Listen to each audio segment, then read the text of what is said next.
Salve and welcome. Today we are in the Gospel of John, chapter 2, our second page of this first paragraph. We're going to be going through verses 5 and 6, and that's as far as we're going to get to today.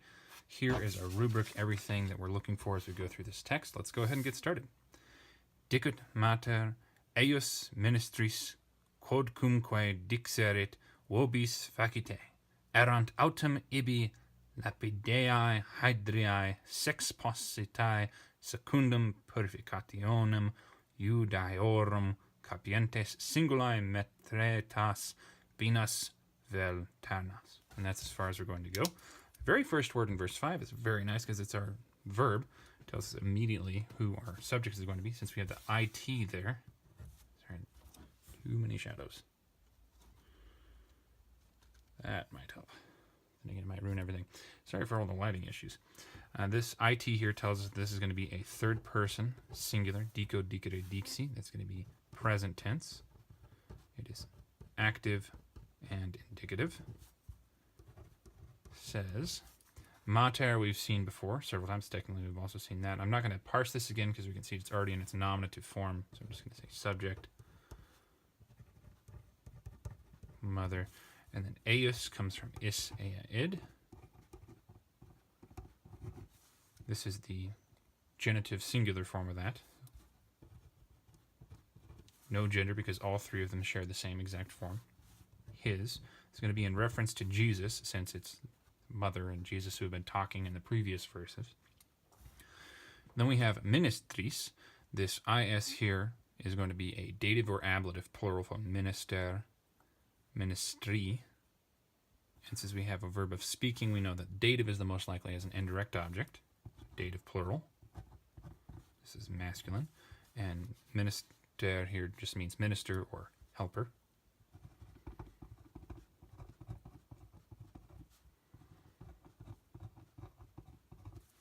Moving on. Since we have a verb of speaking, this looks like, since we have a different verb right here, we're entering direct discourse. Put quote marks right there. Our verb, dixerit, is a little bit difficult. Our ending is erit, erit, which means it could either be third person singular, future perfect, or it could be perfect. If it were future perfect, then it would be active indicative. And if it were perfect, then it would have to be active subjunctive. So either we have an indicative clause or we have a special subjunctive clause. We'll need to know the greater context of this thing right here before we can figure out which of those two is most likely, and we'll still have to try both of them. Okay, so let's go back to this verb right, and this word, not verb. Quodcumque. This could be our direct object, or it could be technically our subject. Quod is either the neuter, singular, nominative, or accusative.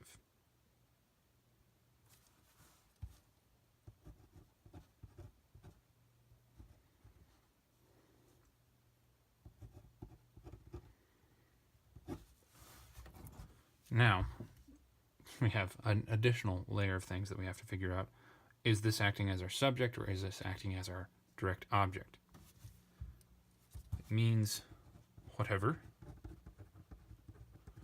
We can't really figure that out until we finish the rest of the sentence. Vobis is our next word. This comes from vos, voster, vobis, vos, vobis. So this is either dative or ablative. We've got a verb of speaking, so an indirect object should be expected. So dative is the best option. That's going to be plural. Vobis here appears to be referring back to ministries, which means that this should be referring to, well, by nature of it being singular, not to them. But Jesus is an option, but this is still an option. So we'll want to try between these two. This is to you. And then facite appears to be a different clause within this direct discourse. So we should have enough now to figure it out, or at least try the two options. So we have either he, Jesus, whatever he will say to you, if this is the direct object and our perfect is the tense, with Jesus as our subject, and this is the direct object. With future perfect, it would be he will have said whatever to you. if we take this as the subject, perfect, whatever will say to you, whatever said to you, and as future perfect, whatever will have said to you. Now, having this as the subject should be pretty clear, even from just looking at it before we parsed it all. Doesn't make much sense. Jesus is the most likely option, so I'm going to put him as that. He. And since we've got what looks like an imperative here with the ITE,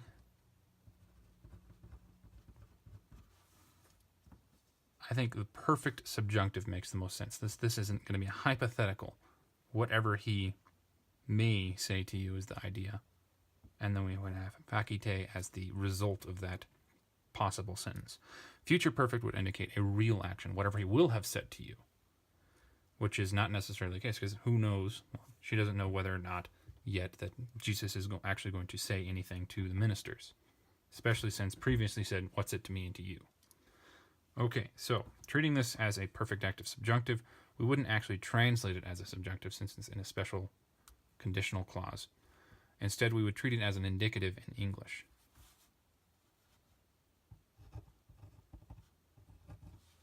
It would be whatever he said to you.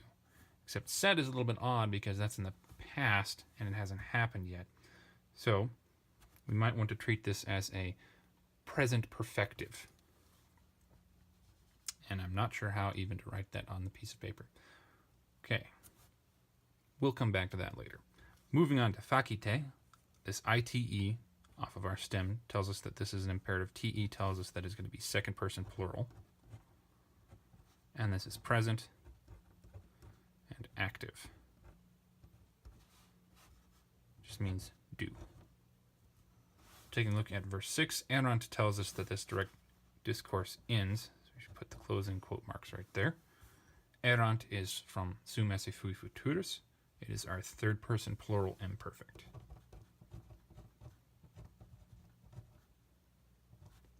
It's active and indicative. Since it's at the beginning, there's a different way that we can translate it just from what it would normally be as a linking verb. It could be that this is indicating the existence of something. There were, rather than just something was something else.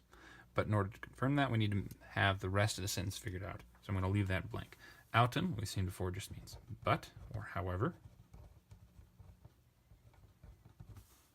Ibi is an adverb meaning there.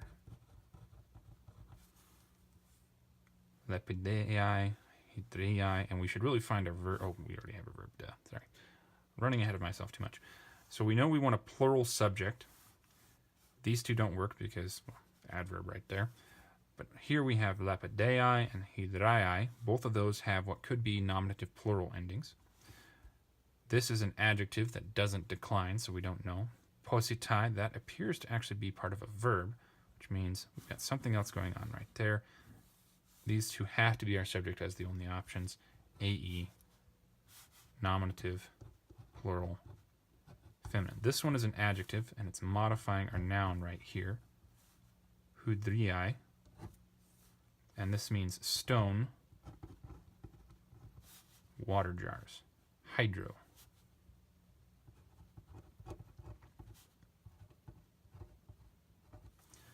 So, since these two are right next to each other, and the adjective is coming before the noun, it doesn't make much sense for this to be acting as a linking verb, and instead it should be acting as something pointing out the existence of these two. Sex here could be modifying that, but that doesn't make much sense since it appears to be a verbal adjective.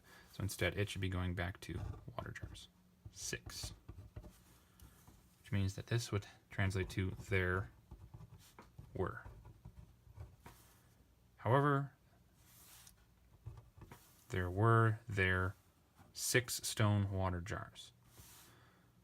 Positai, this, I can't remember the first principal part, but the AE here, preceded by the T, tells us that this is actually going to be from the fourth principal part of this verb. It's going to be the same thing, nominative plural feminine, but it's going to be a perfect passive participle.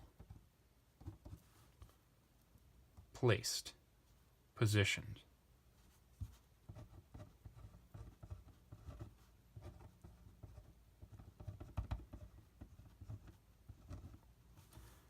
Moving on, we have secundum and purificationem. Secundum can either be an adjective, an adverb, or a preposition, which makes it kind of frustrating word.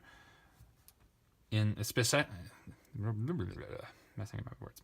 Specifically with this um ending. This is, as a um ending, the neuter accusative singular of some words is actually also used as their adverbial form, and in this case, their prepositional form. So whichever one of these it is, it's hard to tell, so I'm going to have to write out all three of them.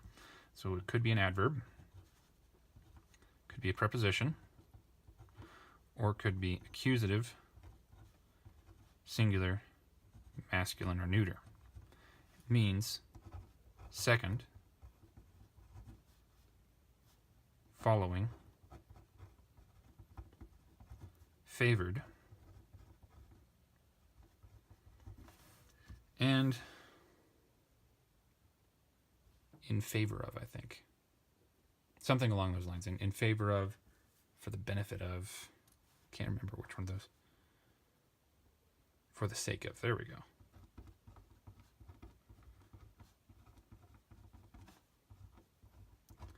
Could be any of those four, and we won't really be able to tell which one Jerome intended without looking at the Greek, which will come later. Moving on, we have purificationem. Em here tells us that this is accusative, and it is singular. And if we knew the dictionary entry for this word, purificatio, purificationis, we would know that this is actually feminine, which automatically tells us that our option as a adjective doesn't work, which is nice. That clears up 1/3 of the options. And this means just purification.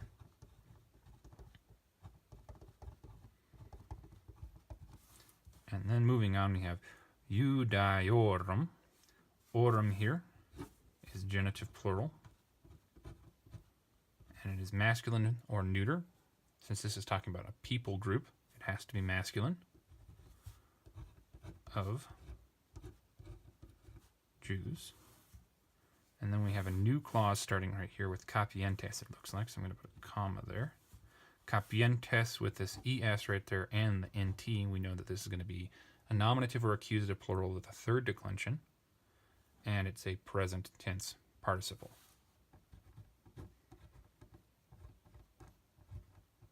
Could be masculine or feminine, but the only masculine things that we have are right there, and this is the wrong case to match that. And technically, they don't have to match, but context would tell us specifically what's going on. But the most likely option is actually that this is modifying these two as that participle modified these two. So I'm going to put feminine, present, active participle, and this would mean holding or capturing. And then we'd want a direct object with this. Taking a look ahead, singuli. No, that's in the wrong form to be the object. However, this could be modifying this. AE, nominative, plural, feminine, or it could be genitive. But genitive owning a participle doesn't make much sense. Besides, the meaning of this would be singly, each. I'm going to put both of those down. And I don't know how to spell singly. Oh well. Each is probably the better option. Each holding, and since this is nominative plural, this should probably also be nominative plural pointing to that, which this would then point back to the water jars. Cross that out. Metretas, this as right here is an accusative plural. And I don't remember the gender of this noun. I want to say it is masculine based on what I know about the Greek version of this noun, but it has feminine endings, so I'm going to put both of them up there with a question mark. And we will figure that out when we take a look at the Greek. All right. Last of all, we have binas, well, tarnas. AS here and AS here actually clear up my confusion, since these are both feminine in ending, and both of these are adjective. And they're both the same case as this right here. This has to be feminine. It cannot be masculine. And this, of course, means measures. So, two, or by two. Z. Vel means or. And turnos means three, or by threes. And there we go. Oops. And that's everything parsed and translated. If there was something that we were supposed to do to figure out issues with them, I've already forgotten it. Let's go ahead and take a look at it from the beginning, and maybe I will remember as we go. His mother says to helpers, whatever he said, whatever he has said to you, do. There were 6 stone water jars, placed or positioned. Second purification of the Jews, following purification of Jews, favored purification of Jews, for the sake of purification of Jews. This last one appears to make the only one that actually makes sense here. I'm going to put that as our most likely option. Holding or capturing, each holding or capturing 2 or 3 measures. Holding makes a lot more sense since it's water jars. They don't really capture stuff, except bugs. There we go. I didn't notice anything that we were supposed to work on, so now we can take a look at the greater context from verse 1, and we're almost done. And on third day, wedding happened in Cana of Galilee, and mother of Jesus was there. However, Jesus also was called, and his disciples to wedding. And since wine failed, mother of Jesus says to him, they do not have wine. And Jesus says to her, what is it to me and to you, woman? My hour is not yet come. His mother says to helpers, whatever he said or has said to you, do. However, there were 6 stone water jars, placed for the sake of purification of Jews, each holding 2 or 3 measures. And there we go. That's as far as we're going to get today. Thank you very much for joining me. I hope taking a look at this has been helpful for you and not confusing, as some of it certainly was for me. Have a good day, and wale. Hey, not asleep yet? That's okay. I've got tons of other videos that are equally sleep-inducing. Check them out. Alternatively, you could take a look at this video over here.